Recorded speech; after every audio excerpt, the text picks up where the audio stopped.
Hello again, guys. Yeah, we've been talking about working with what I got because I live in the UK. It is 7:15 right now, and it's pitch black out there. Again, working with what I got. So, episodes 15 and 16 of Gavv. These kind of like continue on with the story revolving around the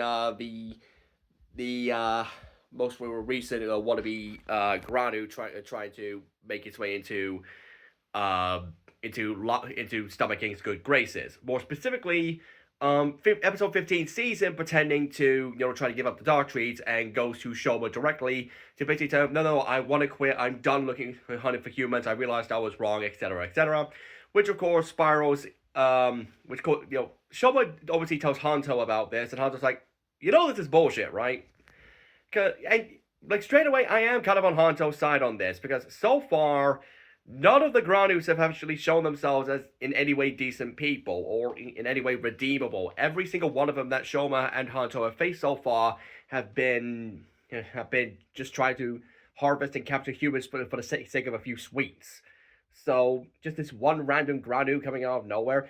Okay, yeah, you have Dente, but he's more of the exception rather than the rule. And even then, he was revealed to have been the one responsible for the creation of the dark traits.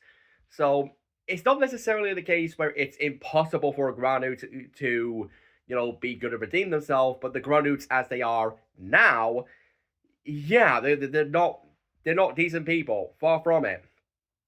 But of course, Shoma wants to believe there can be a good Granu since he's a Granu himself, though he hasn't exactly told Hanto that yet. Because to be fair, Hanto's still have the mindset of all Granuts are the enemies, so I'm going to destroy every single one of them. Which, yeah, admittedly, a bit of an unhealthy mindset, fueled by his anger and desire for revenge against the Granuts. But it is still that's a good motivation for his character. And this also somehow ties back to a story that Shoma was reading earlier called The Gift of Magi, I believe it's called. It's like the classic story of basically a woman basically cuts off her hair to buy something to go with her lover's gold, but the lover has already sold off his gold to buy a hair ornament for her. So it's a case of you're still nonetheless thinking of buying some of think of the other person and how much they mean to you, that kind of thing. I think I remember that kind of story being done in like one of the Mickey Mouse Christmas specials, where um, it's like Minnie sold off her watch to get Mickey a case for his harmonica, and Mickey sold his harmonica to get her a necklace. Like that kind of. I think that's like the general idea behind it. Like I could be wrong. I could be wrong on that, but then again, I'm British, so I'm not willing to admit that. Anyways, of course, Showmaking falls for the idea that the Granu is innocent, but behind his back, the Granu has actually made a deal with Jeeb, who is of course still in his distraught phase after the death of Sheeta. Because he's already like cut off the black half, like cut off the long black locks of his hair, and is just looking just disheveled and depressed. Which if I had a twin sibling and I lost them to someone else, yeah, I'll probably be in that state too.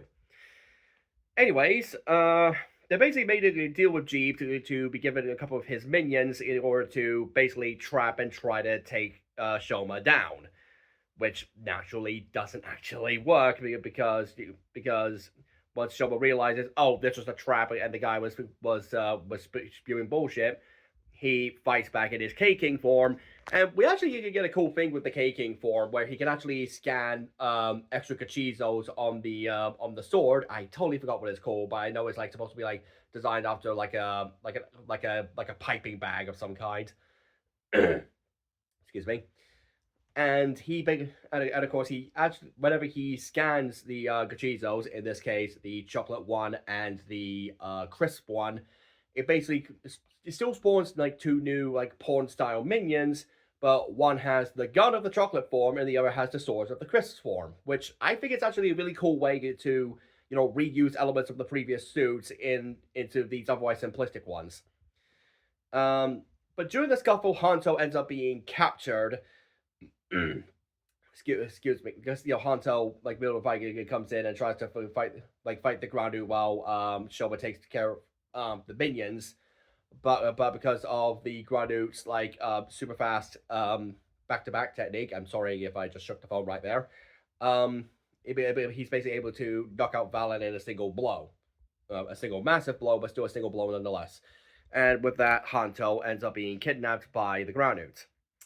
As this is happening, we actually cut back to another Groundnewt that we met a few episodes ago, who was previously trying to steal dark treats from Stomach Inc., but instead of being killed or just straight up imprisoned for it, they used him as a test subject. And his name is Lage 9, I want to say, because he feeds out a jellyfish, and it's a wordplay on kurage, which I think is the Japanese word for jellyfish. Anyways, they do experiments on him, and of course employ him as an agent of theirs. And it was reading his wiki page, and I realized, holy shit, that's Kirame Silver. Like that is straight up Takamichi Crystalia from Kira Major, which I'm happy to see him because I loved Kira Major, and Kirame Silver was one of my favorite characters from that show. Anyways, apparently Lage 9, I'm just calling him Lage. Lage has the ability to basically sprout his like little tentacles and like jab people in the back of their necks, which causes to fill us a temporary burst of euphoria, which of course is good for him, as he's able to turn all the people who are like joyous in that into human presses to hand over to a Stomach Inc., which naturally means higher quality and higher quantity of them as well, which we see in these episodes with how he interrupts a court case for a criminal, and then transports in the middle of a movie theater, which I swear is starring. Well, it looks like someone's very similar to the guy who played Shin Dankaroto. Oh, sorry, Shin Dankaroto Shin. I have to get the name right. All praise to Gamer God. Anyways, but Karoto was brilliant in XA. What can I say?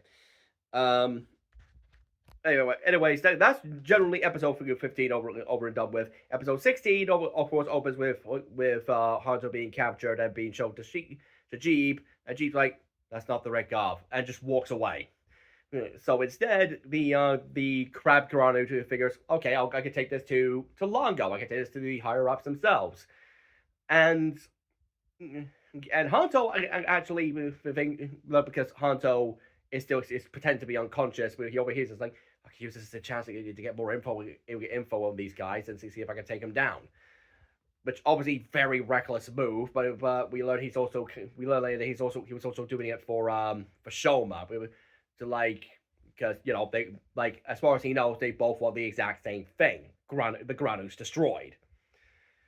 But Shoma at the moment, he basically feels guilty because he thinks he's at fault for basically getting Hanto captured, but and obviously without wording it that way to Sachika, he makes it seem as if that they're in a bit of a disagreement right now, which to be fair they are.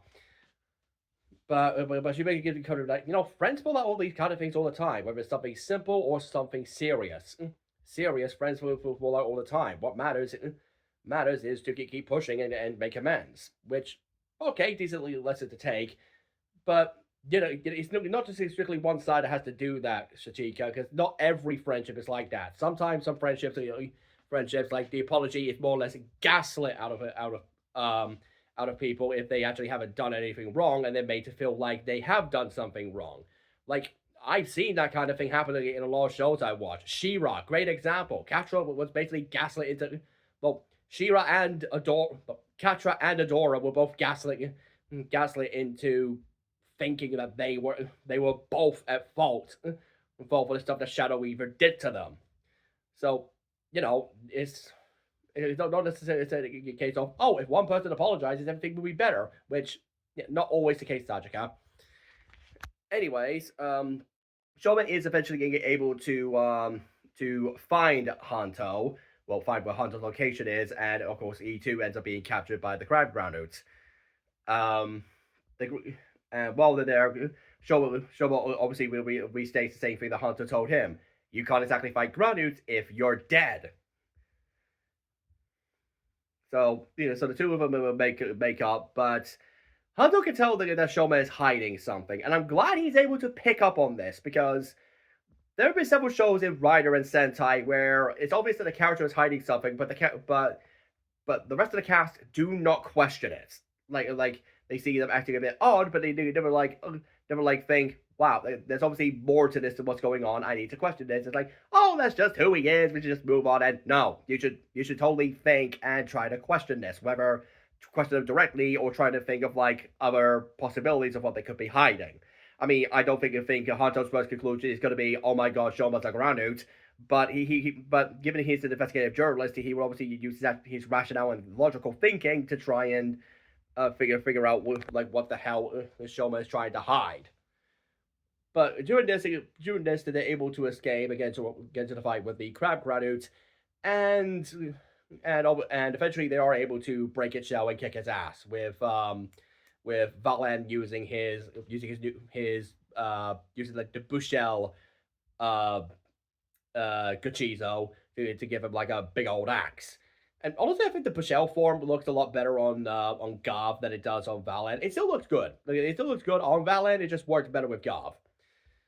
Uh, and of course, they go back to Sachika and they're able to celebrate Christmas because, well, the odds it happened to be Christmas. What's your holiday, by the way?